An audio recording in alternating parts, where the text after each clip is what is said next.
got some really nice quotes to read. For those of you who don't know me, my name is Gopala Dasi, and what we try to do here is offer people an opportunity to learn about meditation and spiritual life. Some people like to learn meditation for de-stressing. It's a pretty stressful world, especially the last 2.5 years have been really stressful for lots of people. You know, maybe job uncertainty and just life uncertainty and prices and everything else, right? So, you know, we never know what's going to happen in life. You know, we have these plans of how we think things. Like, you know, I was planning to come here on Monday to teach a yoga class, but I went over my handlebars, smacked my face on the road. We never know what karma's coming to us, how often. You know, I figured I got off pretty scot-free. I must have needed a bit of smack in the face. So, you know, it's like we get our karma, our good karma. We never question, why me?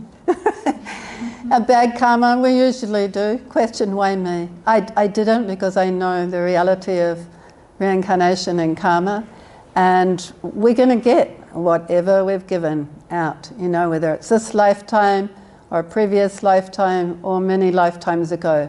When the circumstances are just right, and you can get a smack in the face. So, as far as I know, I haven't been back to look at the spot, but Param Krishna's did, and there was nothing there. There was no hole in the road, there was no brick, there was no nothing. Nothing. Just time to crash.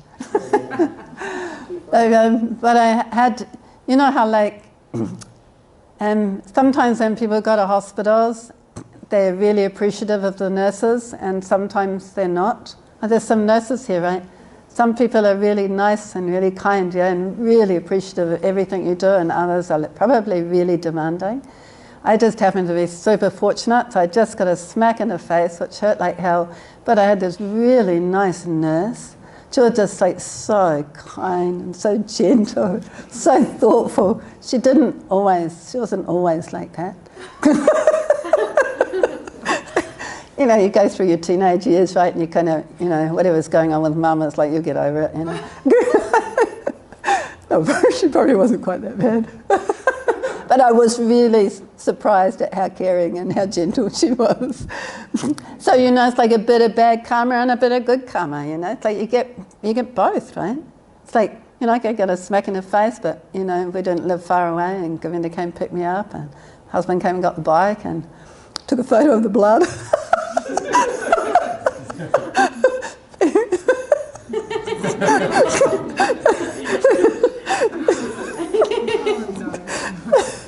I got an interesting family.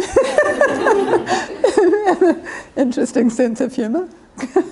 But it's really important that we don't get bitter and twisted by things that happen to us in life. Everything has a purpose, and we can learn from everything. You know, and we can learn one thing. You learn from something like this world's not your home and you shouldn't be here. Material bodies are destined to get smashed or burned or, you know, hurt or whatever. You know, it's like in the Bhagavad Gita, Krishna says that the soul is unbreakable.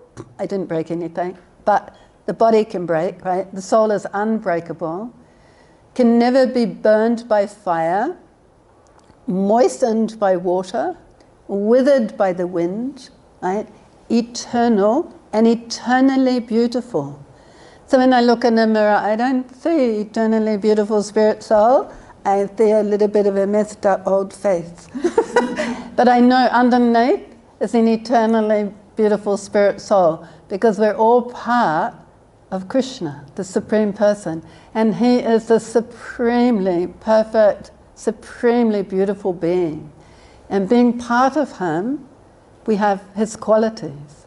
Just a small amount, but we've still got the same qualities. So just like a spark from the fire has the same qualities of the fire, but it's minute, right? So it can go out really easily. So, we're minute spirit souls. They're called Jiva. The Supreme Soul is called the Paramatma. Atma means soul. Param, the Supreme Soul. We're called the Jiva Atma, little soul. So we can get, smashed in our bodies, not us. The soul doesn't get touched by any of this stuff, right? The soul is minute. And we have amazing qualities and relationships with God that are eternal and all sorts of variety. Someone said to me the other day, I hope the spiritual world's not boring. You're going to be there a long time, right? We've been in the material world since ever, basically, right? We're called eternally conditioned souls. We don't have to be eternally conditioned souls, but we've been here so long in the material world, going through one body after another, getting one smash after another, one toothache after another, one whatever, broken heart, anything, right? We keep going through, lifetime after lifetime. And then we get this human form of life and we have this opportunity to question, why the hell am I suffering? If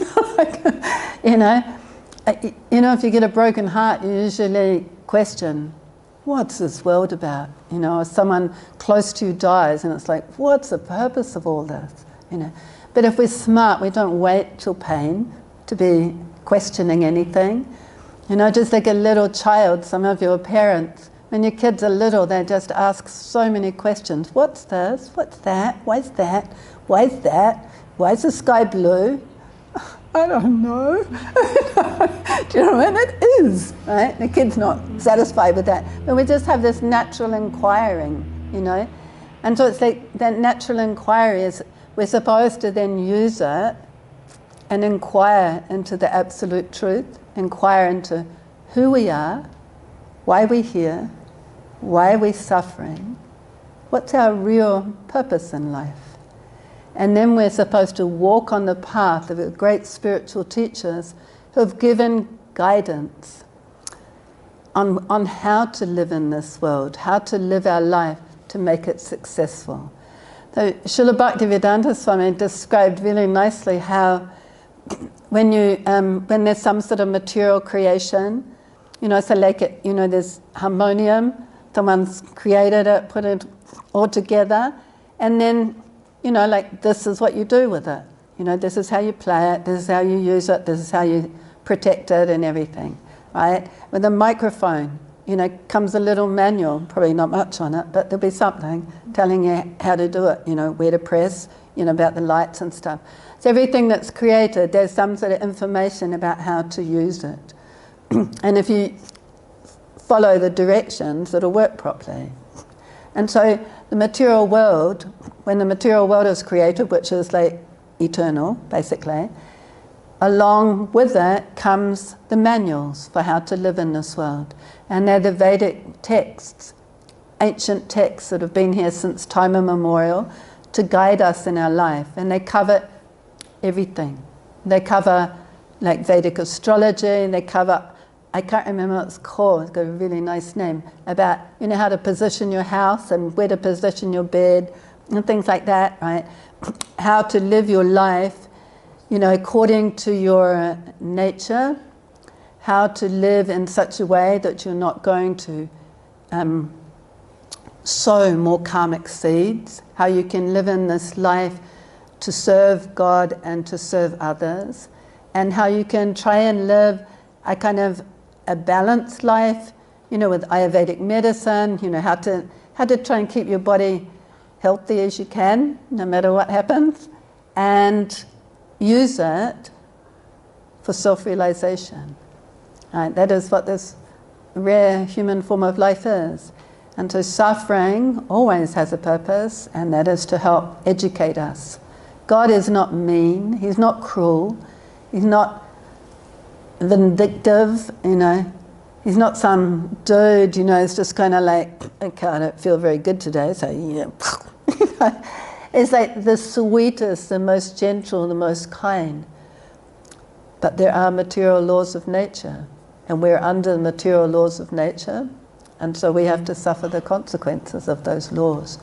And so the Vedic texts are there to guide us how to live our life so that we can make the best use of this opportunity, and that we can make this our last life. We can re-establish our loving relationship with the Supreme Eternal Friend, and at the end of this life we can go back home. No more material bodies to get smashed, withered, dried, burned, everything else that can go wrong, COVID. These are not natural for the soul. It's not natural for the soul to be here and going through that.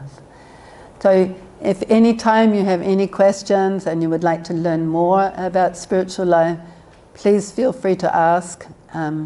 We'd love to be able to share, pass on what we've been so fortunate to have received.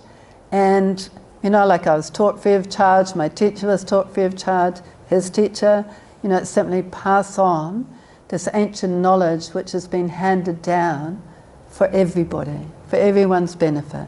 Whether the person's an atheist, a Christian, Muslim, Buddhist, it doesn't matter. There's an absolute essence, there's an absolute truth, and there's an absolute supreme person who we need to re-establish our relationship with to be completely happy, completely content, no matter what's going on around you. Okay? So I've got a really lovely quote.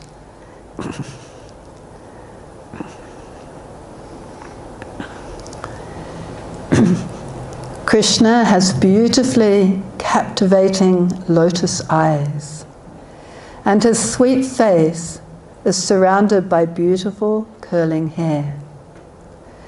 The beauty of his soft smile is sweeter than sweet, and is like the shining rays of the moonlight.